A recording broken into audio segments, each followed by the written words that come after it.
चलिए अब रुक कर लेते हैं बड़ी खबर जो अंतर्राष्ट्रीय कृषि व्यापार से जुड़ी हुई है कि क्या अमेरिका की एक बड़ी एग्री कंपनी ने रिश्वत देकर मक्का और अन्य कृषि उत्पादों की खेप मैक्सिको भेजी है और क्या इस पैसे का कुछ हिस्सा ड्रग कार्टेल तक भी पहुंच गया। इस मामले ने पूरी दुनिया का ध्यान अपनी ओर खींच लिया है। दरअसल अमेरिका के ओमाहा स्थित कृषि व्यापार समूह स्कोलर कंपनी ने अमेरिकी न्याय विभाग यानी डीओजी के साथ समझौता किया है। कंपनी पर यह आरोप लगे हैं कि 2013 से 2019 के बीच उसने मैक्सिको सीमा पर अधिकारियों को रिश्वत देकर अपनी ट्रेनों में लदे मक्का और अन्य कृषि उत्पादों को आसानी से सीमा पार कराया। अमेरिकी जांच एजेंसियों के मुताबिक कंपनी ने सीधे रिश्वत नहीं दी बल्कि थर्ड पार्टी कस्टम ब्रोकरों के जरिए ये भुगतान कराया।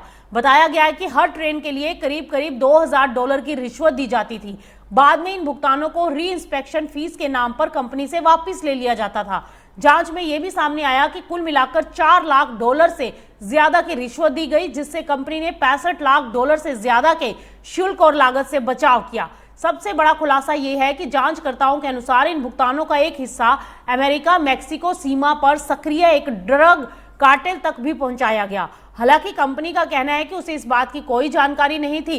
इस मामले में स्कोलर ने अमेरिकी न्याय विभाग के साथ 3 साल का डिफर्ड प्रोसिक्यूशन एग्रीमेंट किया है, जिसके तहत कंपनी $98 लाख का आपराधिक जुर्माना और $4 लाख से ज्यादा की जब्त राशि भी चुकाएगी। यदि कंपनी अगले 3 सालों तक समझौते की सभी शर्तों का पालन करती है तो उसके खिलाफ दर्ज आपराधिक मामला समाप्त किया जा सकता है। कंपनी के मुख्य कानूनी अधिकारी टीम मैनिंग का कहना है कि स्कोलर ने इस मामले के बाद कई बड़े सुधार किए हैं। जिन कस्टम ब्रोकरों पर आरोप लगे उनके साथ कॉन्ट्रैक्ट खत्म कर दिए गए, आंतरिक नियंत्रण मजबूत किया गया और भ्रष्टाचार विरोधी नियमों को और सख्त बनाया गया। वहीं इस मामले से जुड़े एक कस्टम ब्रोकर को पहले ही 18 महीने की जेल की सजा सुनाई जा चुकी है और ये मामला केवल एक कंपनी का नहीं बल्कि वैश्विक कृषि व्यापार में पारदर्शिता, सप्लाई चेन की निगरानी और नियमों के पालन की अहमियत को भी उजागर करता है।